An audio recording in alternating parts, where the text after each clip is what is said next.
Hello everyone, সবাইকে আসসালামু আলাইকুম। সবাই কেমন আছেন?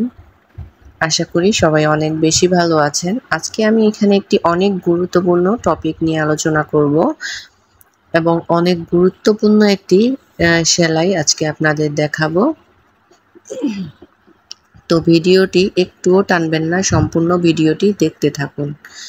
তো আমি এরকম একটি কামিজের পার্ট নিয়েছি 3 পিস। তো 3 পিসে সাধারণত হাতার কাপড়টা এক্সট্রা দেওয়া থাকে, সেটা আলাদা করে কেটে নিতে হয়। তো আমিও সেরকম কেটে নিলাম। তো এখন আমি একটি নায়রা কাটিং অ্যান্ড স্টিচিং করে দেখাবো। তো আমি এখানে কামিজের কাপড়টি 4 পার্ট করে রেখেছি। তো 4 পার্ট করে রাখার পরে দেন আমি কোমরের মাপটা নিচ্ছি। বডির অংশের জন্য আমাকে 14 ইঞ্চি লম্বা নিতে হবে এবং সেলাইয়ের জন্য আরও 1 ইঞ্চি এক্সট্রা রাখতে হবে।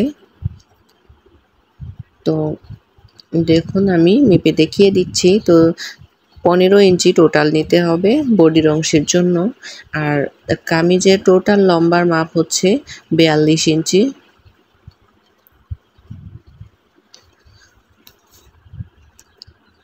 আপনারা যারা নতুন নায়রা কাটিং পারেন না, তো মূলত ভিডিওটি তাদের জন্য।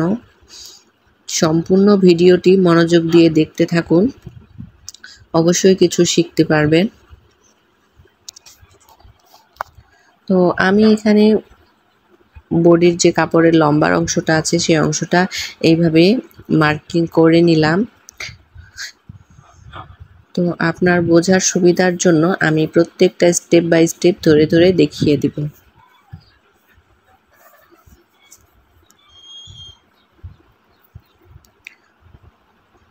তো আমার চ্যানেলে এখনও যারা সাবস্ক্রাইব করেননি তারা প্লিজ আমার চ্যানেলটিতে সাবস্ক্রাইব করবেন এবং সাথে থাকা ছোট্ট বেল আইকনটিতে ক্লিক করে পাশে থাকবেন।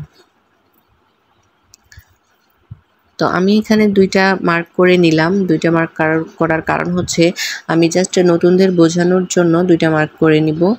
কারণ কতটুকু পরিমাণে আমি কাপড় রাখবো এবং কতটুকু পরিমাণে কাপড় আমি কাটবো সেটা বিষয়ে ডিটেলসই আমি বলে দিব। তো আমি 14 ইঞ্চি বাদ দিয়ে দেন আমি নিচের অংশটা মেপে নিব। তো 14 ইঞ্চি বাদ দেওয়ার পরে আমাকে লম্বার মাপটা নিতে হবে। তো আমি সেটাই করেছি, 14 ইঞ্চি বাদ দিয়ে লম্বার মাপটা নিয়েছি। এখন আমি হালকা একটু শেপ দিয়ে কেটে নিচ্ছি নিচের অংশটা।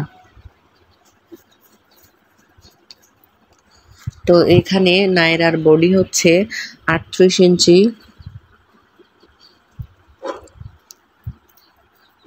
লম্বাই হচ্ছে 42 ইঞ্চি। তো আমি এখন কাঁধের অংশটা মেপে নিচ্ছি 6 ইঞ্চিতে, দাগ কেটে নিব এবং গলার চওড়াই হচ্ছে 2 ইঞ্চি নিব এবং লম্বায় আমি একসাথে করেই নিয়ে নিব, যেহেতু আমি এটা বক্রম ছাড়া বা পেস্টিং ছাড়া গলা কাটিং অ্যান্ড স্টিচিং করে দেখাবো। সো আমি লম্বায় 6 ইঞ্চি নিয়ে নিচ্ছি এবং ব্যাক পার্টের জন্য 3 ইঞ্চি নিচ্ছি।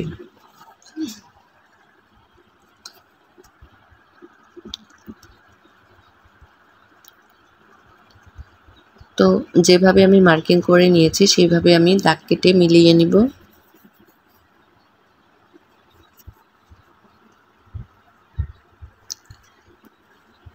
তো এইভাবে আমি স্কেল দিয়ে দাগ কেটে নিচ্ছি।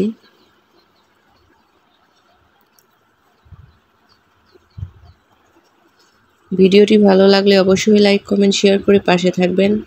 সেলাই শিখুনের চ্যানেলে আপনাদের ঘুরে আসার নিমন্ত্রণ রইল। আর আগের ভিডিওগুলো আমি ডেসক্রিপশন বক্সে দিয়ে দিব, আপনারা চাইলে সেখান থেকে দেখে আসতে পারেন।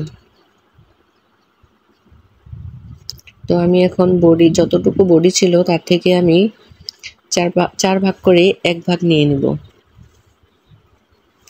এবার ফিতা দিয়ে মেপে আমি 1 ভাগ নিয়ে নেব।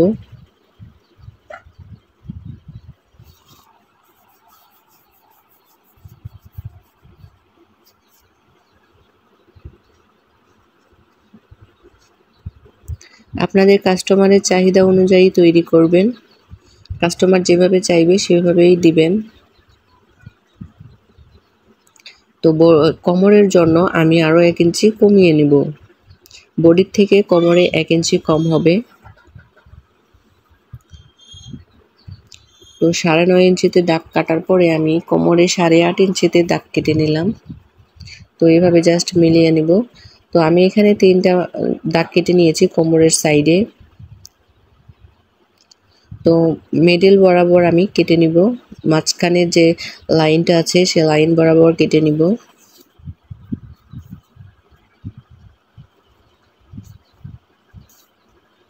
তো দেখুন আমি 3টা দাগ কেটে নিয়েছি। তো মাঝ বরাবর কেটে নিচ্ছি। উপরের অংশটা সেলাইয়ে বাদ যাবে এবং নিচের অংশটাও সেলাইয়ে বাদ যাবে। এজন্য মূলত আমি 3টা দাগ কেটে নিয়েছি। এখানে আমি হালকা করে মার্কিং করে দিচ্ছি কুচি দেওয়ার সুবিধার্থে। তো নিচের অংশটা আমি এক্সট্রা কাপড় এভাবে কেটে ফেলে দিব।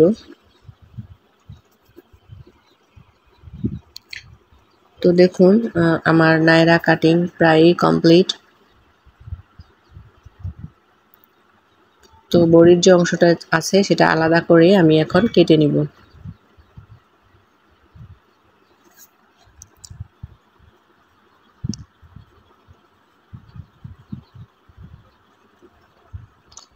দেখুন সম্পূর্ণ অংশটা আমি ড্রয়িং অনুযায়ী কেটে নিব। তো এখন আমি সামনের পার্টের গলা ডিজাইনটা তৈরি করব। এইভাবে ব্যাক পার্টটা রেখে তারপর আমি ফ্রন্ট পার্টটা কাটবো। তো এখন আমি হাতার অংশটা কেটে নিব। ভিডিওটি শেষ পর্যন্ত দেখার জন্য আপনাদের অসংখ্য ধন্যবাদ। এইভাবেই সেলাই শিখুন চ্যানেলের পাশে থাকবেন।